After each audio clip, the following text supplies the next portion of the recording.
Hello and welcome to Launch Left. I'm Rain Phoenix. And I'm Summer Phoenix. And this is Donita Sparks sitting across from us from the legendary band L7. That's right. Thanks for having me, gals. Thanks for being here. I appreciate it. We're so happy. I know, gorgeous eyes. But I didn't get the theme song.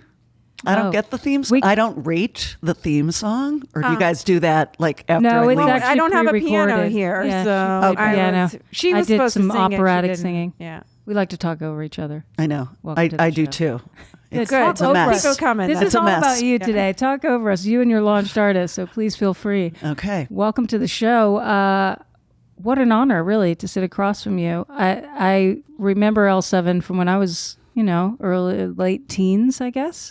Yeah. And I specifically remember a story of you coming to Gainesville when my band Alexatic with River was playing and rehearsing, and that we saw you. And I believe you mentioned this to me, or someone else in the band said that you came back to the house and had dinner, which I don't remember because She doesn't remember anything though, so don't. Yeah, I barely remember it because it was very surreal.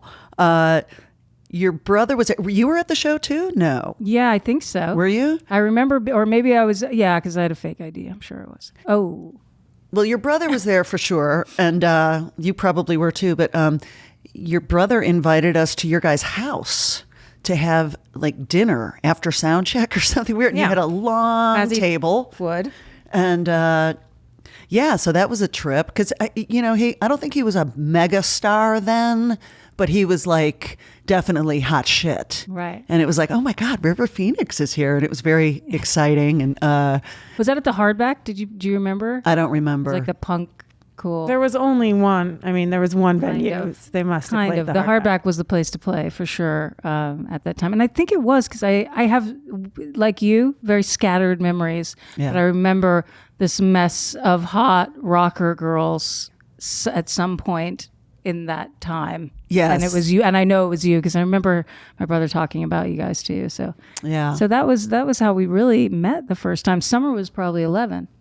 You were 8 and I was 7. Right. That's right. We like to do Spinal Tap stuff. You know? Nice. So you're a year apart. No. Yes.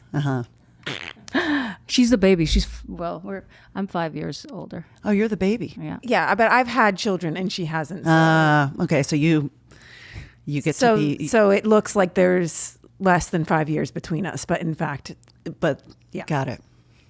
Anyway, Children will do that, but you they look do fantastic. so many wonderful things as well. So I'm just gonna I'm going through the changes. Okay. focus. Oh, are you having Segue. Okay, we're not going to talk about it. Oh my God, I can see. Are you getting the vapors? Yep. All right. It's happening right now in front of everyone. It It's feels been good. Yeah. Feels good. Well, that was cool. That was a cool way to meet you. But I'm curious about some of. I know you just put out a record Yes. pretty recently. We put out a record, and you were at the record release party. That's right. I was there. You were there. I flew in That's for where it. I I re-met changed you. my ticket for that. Did you? Yeah. Oh, that's so nice. I did.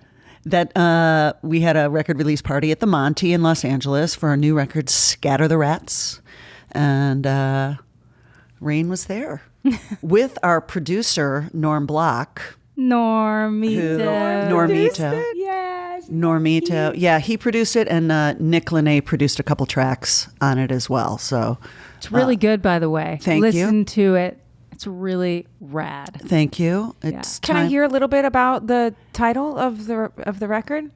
Well, we called it Scatter the Rats because it has many meanings, but the literal meaning was that Norm had a couple rats in his basement.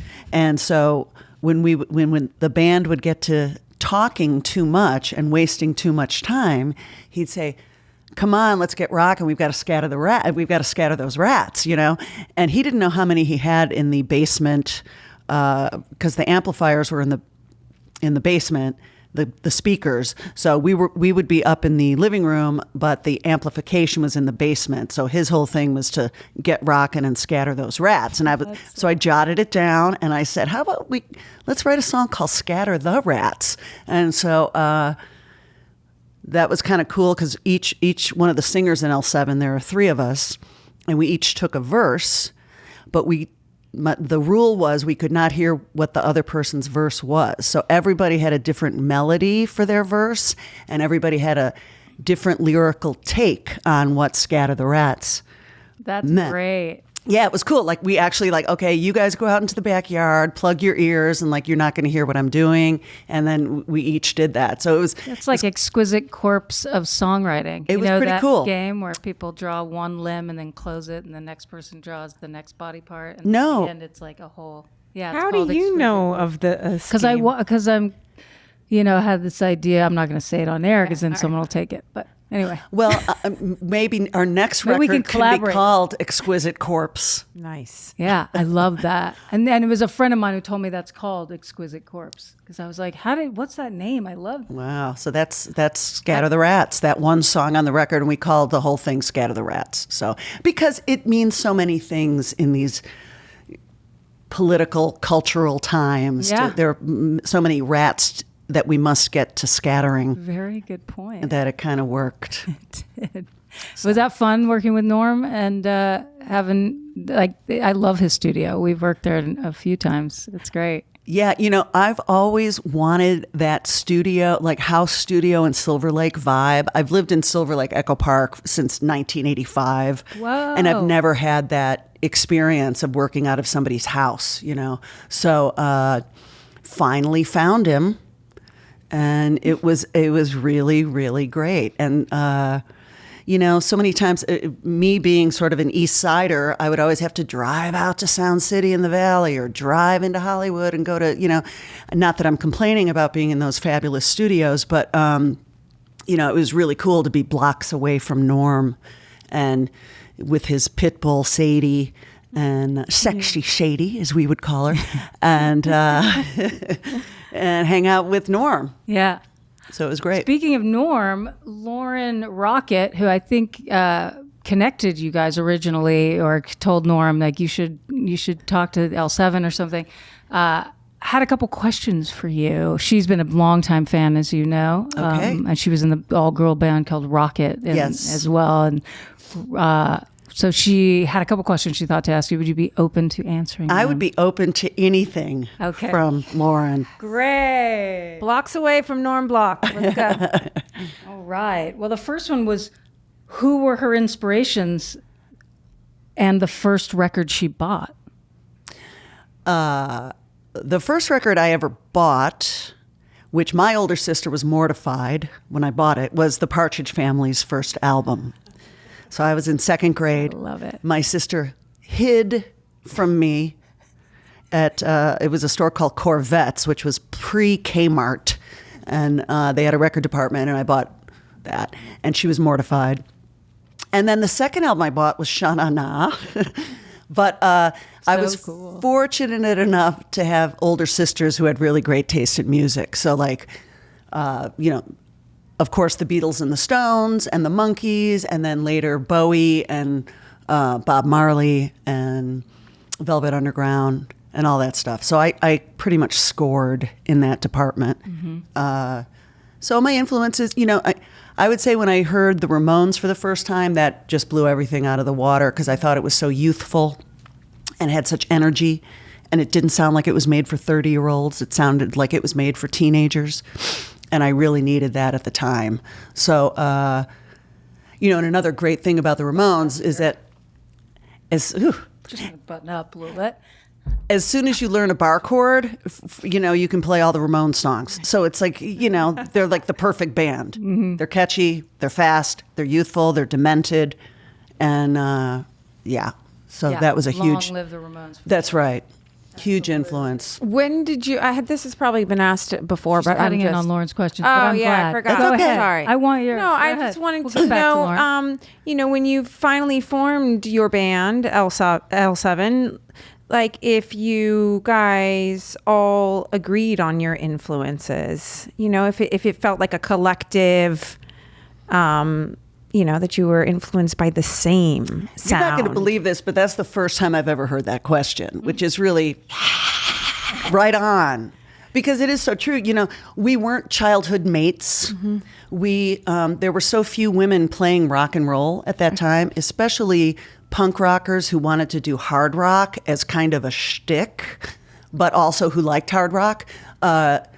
because we were from the art punk scene. We weren't from the hardcore scene. We weren't from, we were, hanging out with people who worked at the LA Weekly like we did. So we were very different people with very different influences, and yet we all came together for the rock. We're very different personality types, and I would say that I kind of brought. I liked stuff like the B-52s and the Ramones and stuff like that. Susie liked some heavier stuff.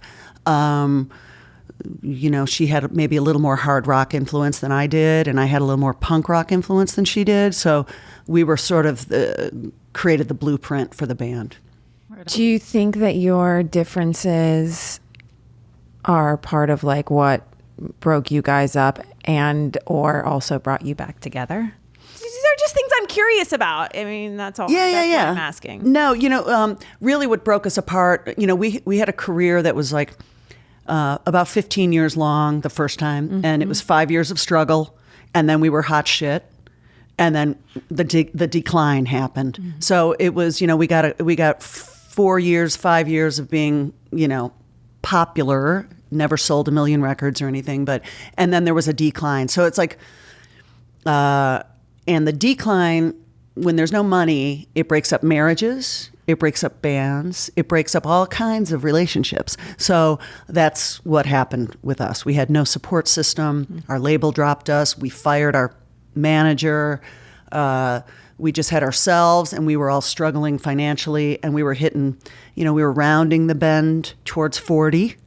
And it was like, wow, we don't have health insurance. We don't have shit, So that broke up the band. So, the artist's lament. Yeah, totally. Absolutely. No, and it's so, and you see some of your peers fall behind you, and you see some of your peers advance far in front of you, and it's, show business is a weird thing because, like, punk rock is, in my opinion, I mean, it's part of show business. It just is. No, even if you're from the underground, even if you're from the art scene or whatever, it eventually becomes show business, and it's a bitch of a business. Well, you pulled yourselves. The other part of the question is here you are. You've come back around. That's right. Welcome back. Thank you. Back. So happy to have you. We came back to bitch. Yes, I saw that. I love that. We have a single called I Came Back to Bitch.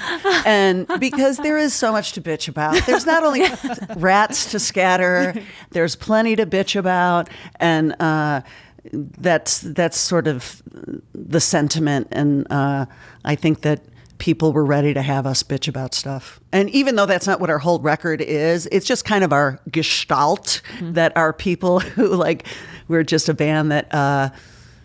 has always been kicking against things, It's a good place to be. It is. That aligns perfectly with Launch Left. We're very happy about it. There you go. See? We believe in that. We believe in that big time.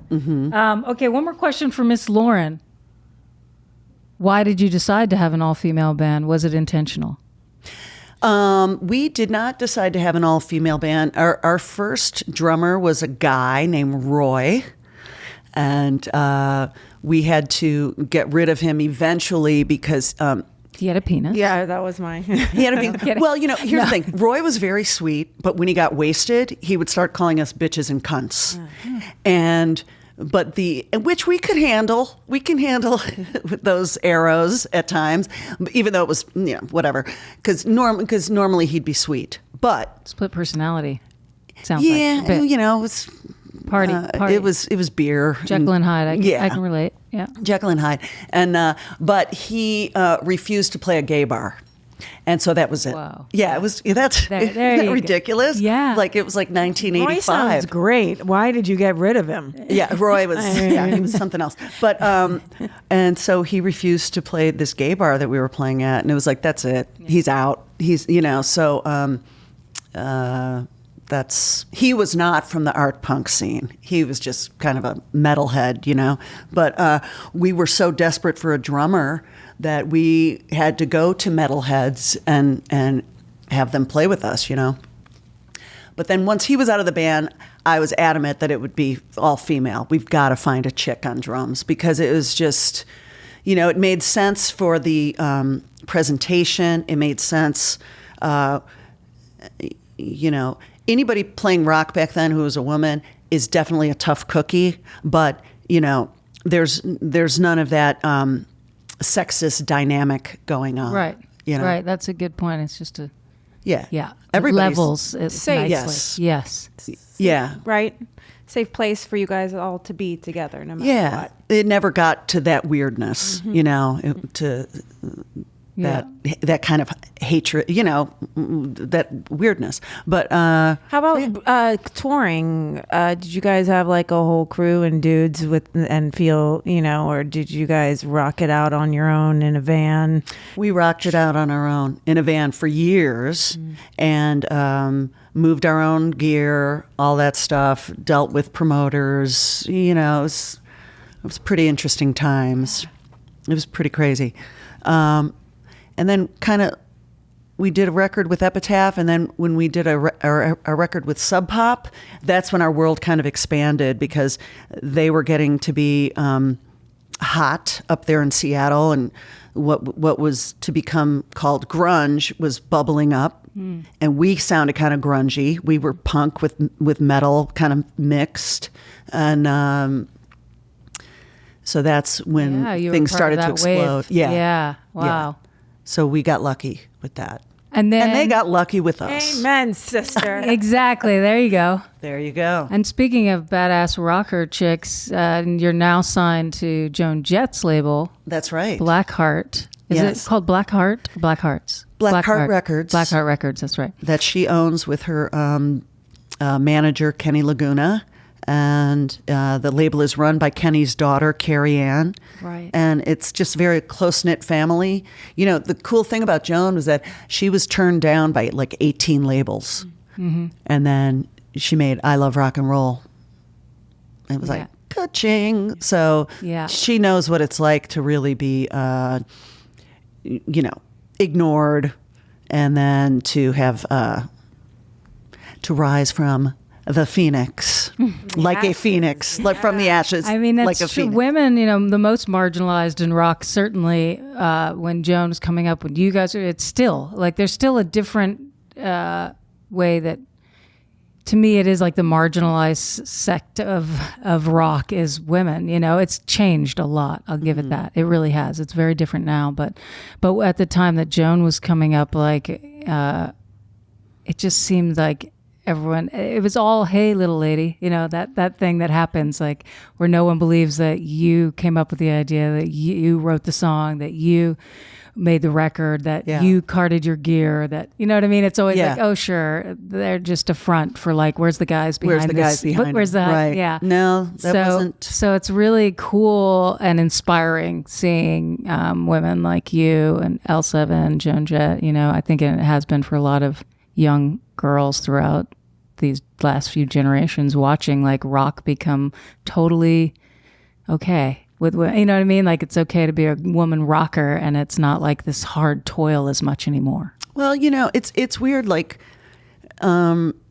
it was always the gatekeepers who were the problem. It wasn't our peers. It wasn't dudes in other bands, really. Right. I never got any hostility from guys, unless they were just losers, complete losers anyway. But it was sort of the suits, the promoters, the gatekeepers, those kind of people, the radio programmers. Those people were the big blocks. It wasn't the fans. It wasn't our peers. I feel like it's like that in every industry. Yeah. It's just like Totally. they're totally against any sort of innovation. This is our formula. This is what works. This is how we do it. And plug into here, and you will, and if Totally. But it's fighting gatekeepers, against that. they're so important. Like, for them not to be that way, it would open so many more avenues for those marginalized the artists, the ones outside the margins, the ones that aren't fitting into the cookie cutter, Wait, did you say gatekeepers are important? Yeah. In what way? In terms of them not being againsters for innovative artists or left of center artists, but instead celebrating them, going, okay, you don't fit the cookie cutter. Let's make a new one for you. You mean if they unlock the gate? Yes. If the gatekeeper's Exactly. unlocked? Yes. Okay. Yeah. Right. If they're gatekeepers and not just gate closers. There you go. Right. A gatekeeper is, you open the door, it's, Usher in. That's right. You usher in. It's interesting because now, like L7, even though we're from the art punk scene and we're punk rockers at heart and we're artists, where we get the love is from heavy metal festivals and punk rock festivals, which is so weird. And like, we're the only pussy on those shows. And, we want to start charging a pussy premium because like we're the only women on these metal festivals, and they need us. Right. They need us because otherwise they're viewed as these big pigos. And it's like, okay, if you guys aren't pigos, you better get more women on your festival. And so it's just interesting that we are welcome at those festivals. And yet some of the kind of the precious art darling festivals, we don't get the invite to. So it's kind of interesting that we're not with those kids. Mm-hmm. Which is where we feel we are very much from. Right. It's just an odd thing. Yeah, you say from the art punk scene. I would say like Mark Mothersbaugh was kind of shared that too, right? He was from the art punk scene with Devo, and that doesn't necessarily line up with sort of like L7 hard rocker. Like you wouldn't know that if you hadn't told me that. No. And I love to hear that it was almost like an art project to go heavy for you. Like it kind of was. Made a choice to do that. I mean, our friends were either in like new wave bands or like art wave bands or doing cabaret shows or doing all kinds of these projects. And your influences, or you were saying you were listening to like the B-52s and the Ramones, like. Yeah, it wasn't hard stuff, but it is very much a part of us too. Like Susie very much grew up on that, and so it's but there was so little hard rock going on in the punk scene that we were a total anomaly. Mm-hmm. And would Melvins fall in that category? I would say Melvins would probably fall in that category. And Fugazi, too. would they fall in that category? I think Fugazi were from the hardcore scene. Right, hardcore. Okay. I think the Melvins were from I don't know, definitely very heavy. Whatever's that's right. It's like a genre known as heavy. Heavy. Or heavy rock or whatever. Heavy rock is it's like we don't do a lot of doodle wanking on the guitar. We, our solos are usually kind of melodic. So we've got like a heavy bed going on, but then like there's kind of melody within the riff or what have you. It's not just wanking. It's I call it like, we're like Flintstones metal. Like we're not virtuosos. That is not what punk rock is to us. It's like, it's taking what you've got and making it cool, and that's what it is. You don't need to be a virtuoso, because if you needed to be a virtuoso to play music, there would not be punk rock. There would not be a lot of music. So I think that that's really important for young women too. Mm-hmm. It used to be so intimidating to see dudes play guitar, and it was just like, God damn, well shit, that'll take me years, Mm-hmm. But then when punk rock came out, it was just like, wait a minute, that's not that. That doesn't look like rocket science. It looks doable. Yeah. So that was what was so liberating about punk rock to begin with. Right on. Rad. Yeah. You know what I mean? Yeah, totally. Makes perfect sense. I mean, all music is really just 12 chords, but nobody knows that. Right. Because we do see dudes wanking with their and it, flower in my hair. When you're going San Francisco. But right, I mean, I can see somebody play 3 chords and have more soul than somebody who's playing a ton of lead guitar, and it's just like I have nothing to grab onto, and yet somebody can. Guilty pleasure, Eddie Van Halen. Said it there. I like Eddie Van Halen. Totally. But then I like Eddie Van Halen. But then there's Stevie Ray Vaughan. So there's like I like him too. I wasn't like I like his wasn't saying lyrics. like, oh yeah. I was just saying like you can be that talented and be that virtuoso. Yes. and that's soulful. I agree.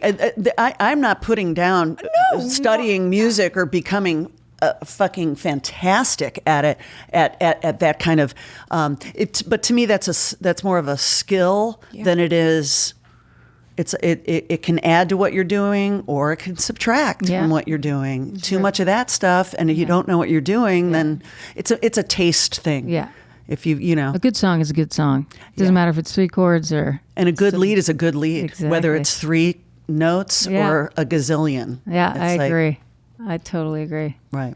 That's why I like EBow so much, because it just vibrates a string and you can sound like you're doing a lead. I played for a short amount of time in a drop D punk band called Nux Vomica, where I played EBow guitar, and I was like all the melodic leads, and it was so easy because it was just like EBow is that little, you know what it is, vibrates the strings, and I was like, whoa, I'm playing lead guitar. I mean, I do not know how to play guitar, so right, and yet it worked. Somehow it worked, and it was super fun. Mm-hmm. It was so fun. Mm-hmm. So there is like you said, there's an empowerment in realizing like, oh, I can do this. I don't have to do it like, right, Joan Jett or Eddie Van Halen. Mm-hmm. But true that.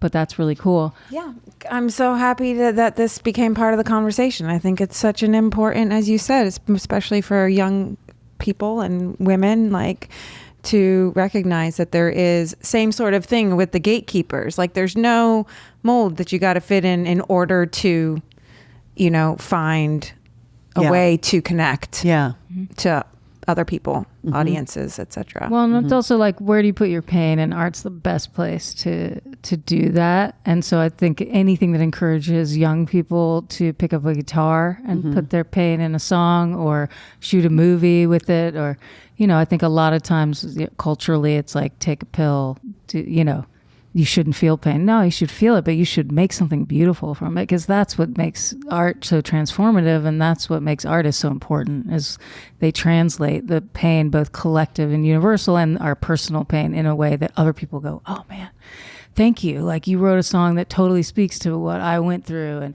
that's like, to me, what great songwriting is, and great artistry. Like, that's really the core of what moves, like, makes me excited, and what I think why we love to talk to artists like you who are doing it their way. Is it's like, because it's not trying to follow a formula or get like people to love you just is the main thrust. It's more like, no, I need to put my stuff somewhere, and I want to make something from it. And I don't know, I go off on tangents. My apologies. If you start following something, you've already missed the boat.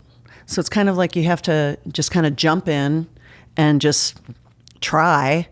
And, my sister gave me really great advice when I was young, and she said, you build confidence by doing it. Like, and so it's like, you do it, it sucks, or you do it, it's okay, and then it gets better next time, and then it might suck again, and then it gets better. And so it's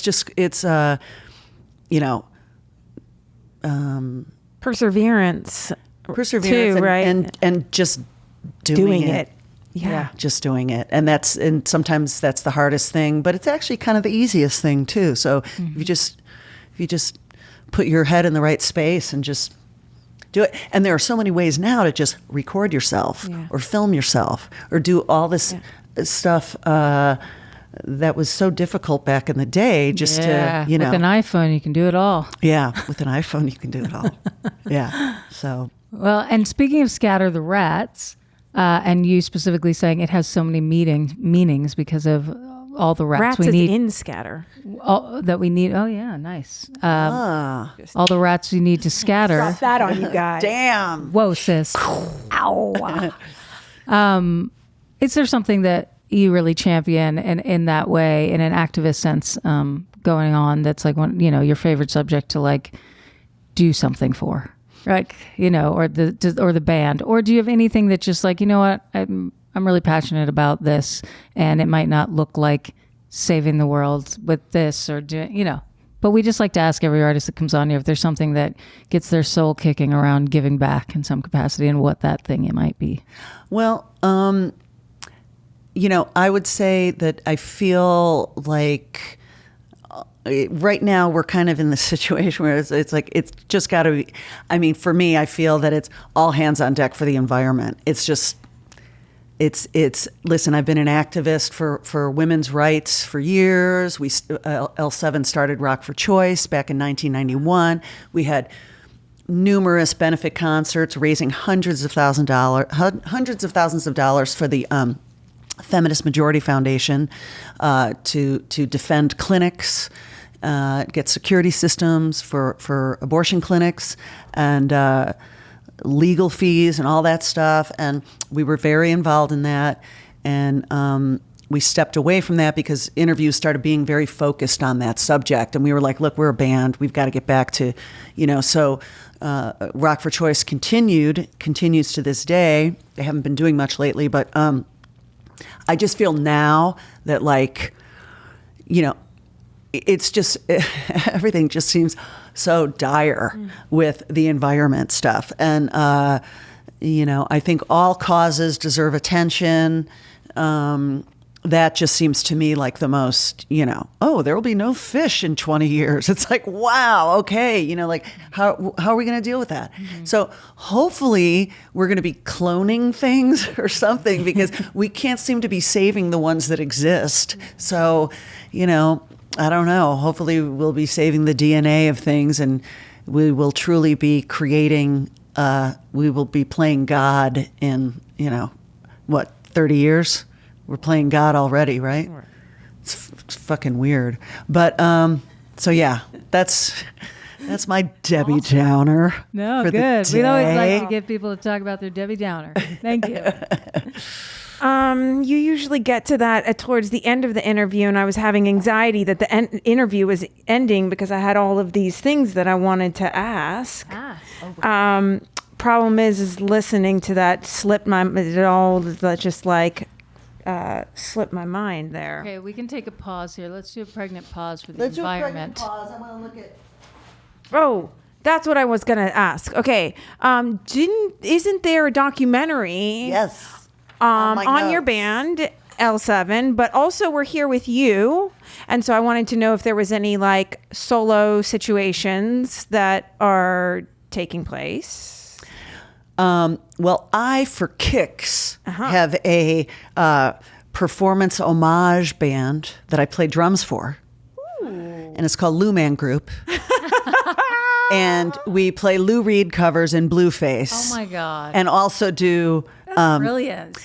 It is brilliant. I love that. It is Tell me when you're playing. Yeah, I have to go. Well, here's the thing. My friend and I thought of this. He actually really thought of it, and I was his biggest supporter. But because he plays Lou, and he plays Lou Reed, and we do Velvet Underground covers and Lou Reed covers. And the whole thing was because we realized that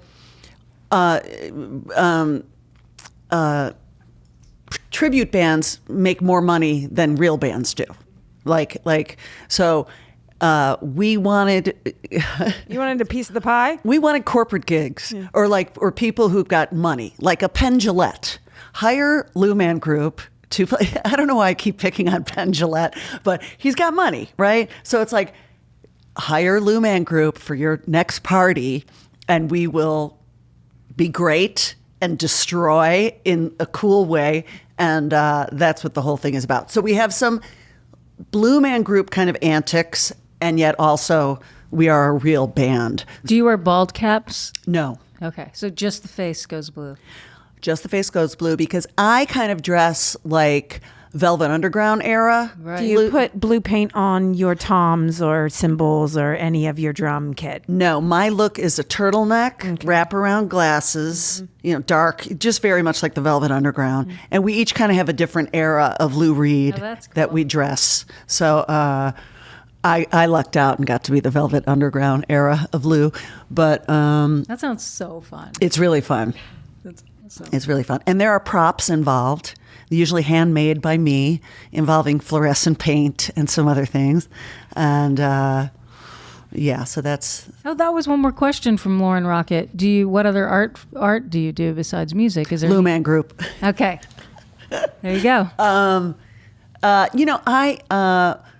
I do a lot for L7. I edit, co-edit our videos. I co-direct our videos, do the artwork. I wear many hats in L7 because it's fun. And quite frankly, you know, we're not on a big major label or anything like that. There's not a huge team. There's a small core group of our team. And I enjoy art and visuals. And so I've designed a couple posters, album artwork, et cetera, et cetera. So that's cool. That takes up my time. Yeah. You know. And the documentary, do we want to talk about that at all? The documentary is called L7 Pretend We're Dead. Came out a couple years ago. And what's cool about it is that it was mostly shot by the band. So we had we were one of the few bands that had a camcorder back in the early 90s, late 80s. And so it's mostly our footage from that era. So it's like this weird time capsule of that time before cell phones. And if you had to call the promoter, you had to pull over the van at the truck stop and call them and get directions and all that stuff that... all that time forced to spend together as a band with no distractions makes things really fun and really miserable, and because there's no escaping each other.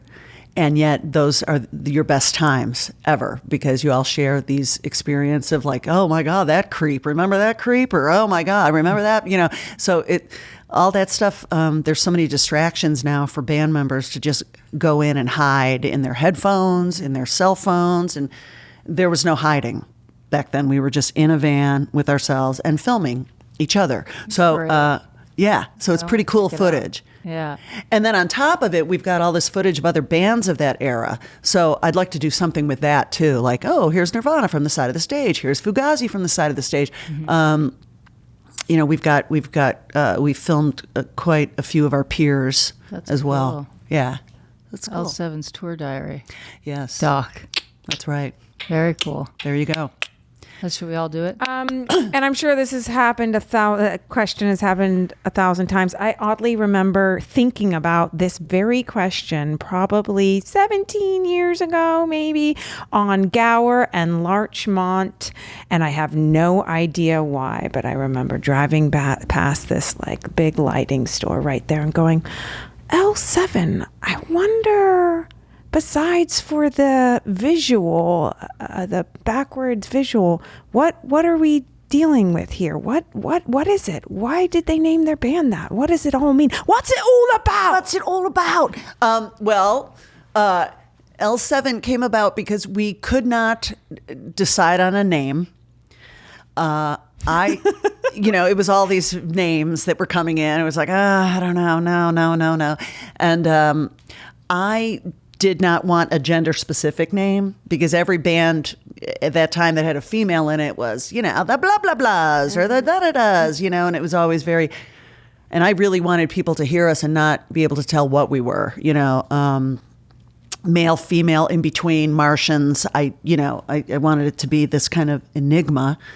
And so L7 sort of worked, you know, L7 is an L and a 7 is a square. So that's like, it was an old bebop term for someone who was unhip, you know. So, and then graphically, it looks great. Yeah, Turned out to look great, you know. Yeah, all right. We have a fabulous backdrop now that has our logo so huge that it just looks like this thick stamp on our backdrop. You know, it says L7 in a circle, and it just looks really...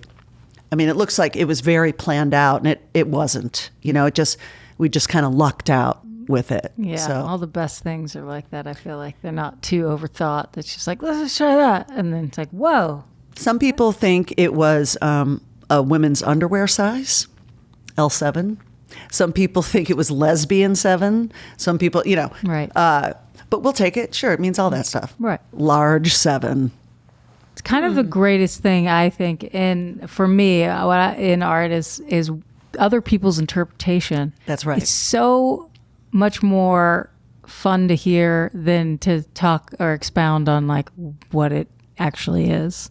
Even song lyrics, like I'd rather not tell people what the song is about and then let them be like, oh, it must be about this, or it must be, you know. Well, sure, that's what art is, right? Yeah. And that's what makes it so great, is that it is open to interpretation. Exactly. And universal, ideally. Yeah. Not so personal that you're like, okay, that's clearly only about them and I can't connect.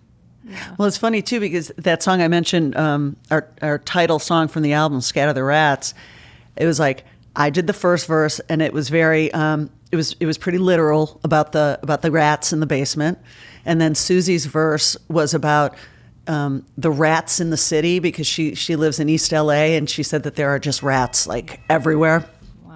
And she's like, no, they're everywhere. And Jennifer took the last verse, and she took it very much in a political sense. So it's just kind of cool, just even throwing out, just letting everybody kind of interpret it the way.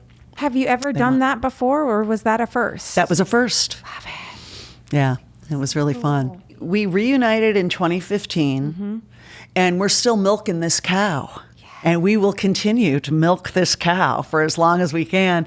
And we've been touring pretty much off and on the whole time. Great. And but 2020, we're going to hit Australia again, and South America again, and Europe again. Yeah. Not bad. So great. It's really Exploring the bitchin'. world and elsewhere. It's bitchin'. Bitchin' ain't no bad. Right? Okay, one more question before we get to your launched artist.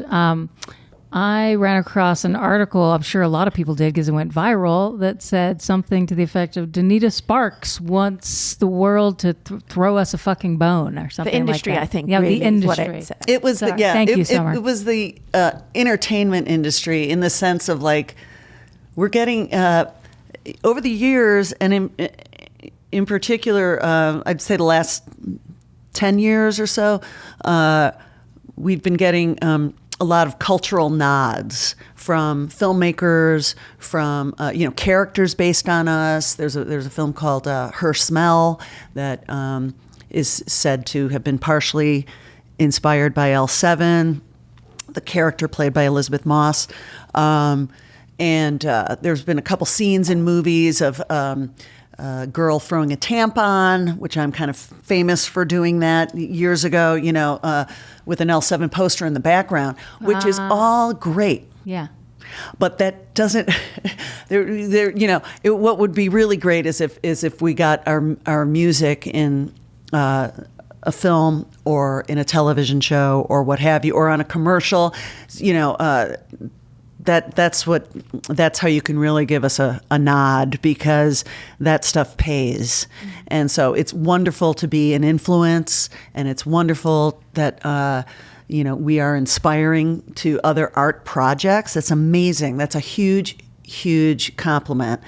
But throw us a fucking bone. But throw us a fucking bone. Right. Because, Got it. You know what I mean? That's what that was about. Because it's Yeah. like our contemporaries sold millions of records, a lot of them. We were dealing with sexism from radio stations, from morning shock jocks who wouldn't play chick rock. And it was part of their misogynistic shtick. And it was like, we seriously did get, along with some other gals, blocked from radio airplay. Whereas the dudes that we were with, some of them became, sold millions and millions of records because they got on the radio. So if you love L7 out there and you've got some kind of clout in the biz, throw us a fucking bone, because we would really appreciate it, because we're hungry. Ow! Right? Yeah, right on. All right.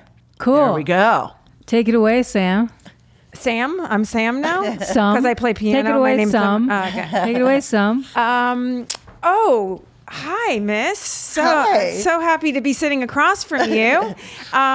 Wondering who you have brought for our audio pleasure today, who you are launching here on Launch Left. I am launching, even though they've been around for a couple of years now. Okay. That's not a problem. They are a Brooklyn band called Surfbort. And Bort? yes, Surfbort. Got it. I had the same reaction when I first heard their name, Surfbort. What the?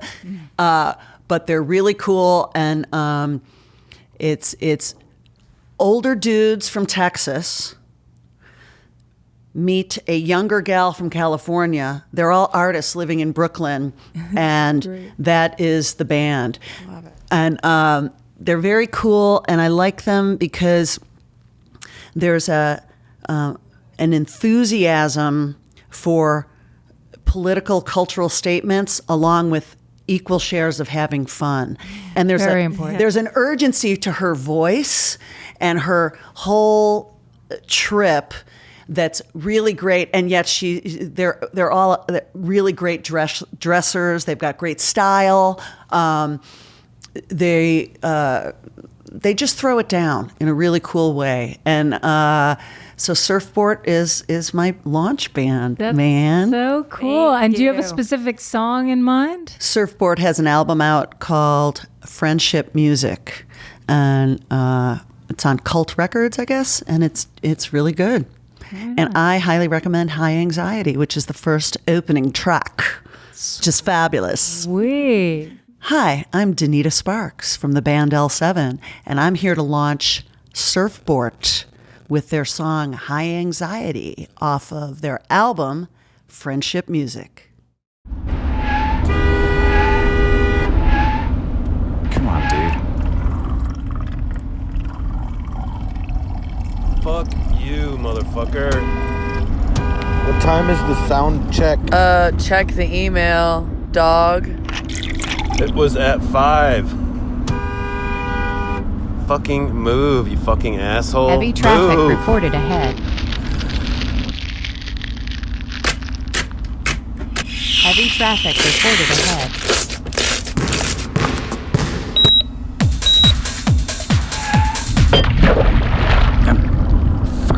Skrillex, will you reach in my bag and hand me my smokes, please? Heavy traffic reported Come ahead. on, move. Turn that shit down! Turn it down! Turn it down! What? I don't know how to turn it off.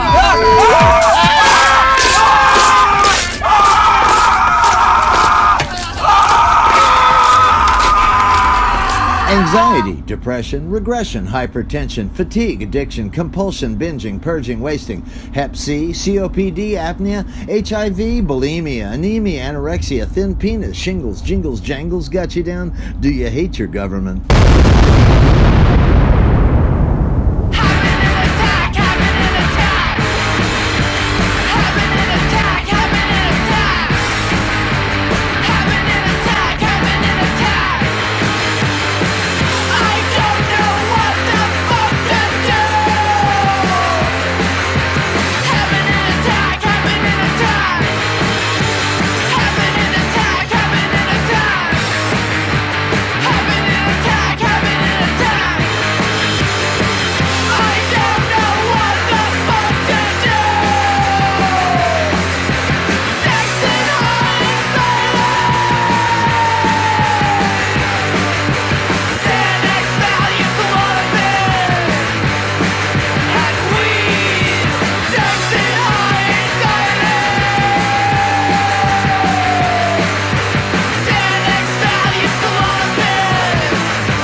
Launch Left aims to create an intentional space that highlights and empowers all artists for whom radical creativity is not a choice, but a necessity. Launch Left begins with music, but its ultimate aim is to launch left-of-center artists in all creative fields.